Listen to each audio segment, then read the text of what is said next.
Hello everyone, welcome to another tutorial from windowslovers.com, and today in this tutorial I'm going to show you how you can use your dual monitor setup in a remote desktop session in a Windows 10. So let's say you have two monitors set up and you will want to use both of your monitors in a remote desktop session.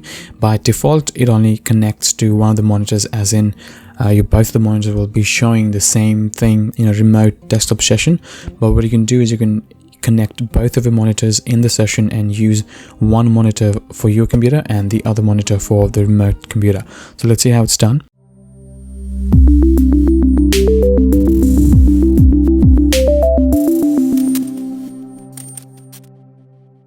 So you would just open remote desktop connection app.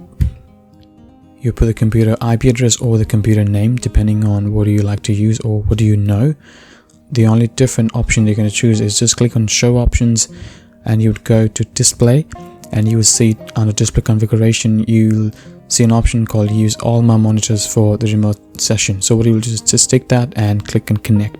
So what this will allow you is you'll connect both of your monitors to the remote session and you'll be able to use one monitor for your computer and the other monitor for the remote computer. So I hope that helps a lot of people working from home. If you have any confusion, please leave a comment and I'll get back to you as soon as I can. Thank you.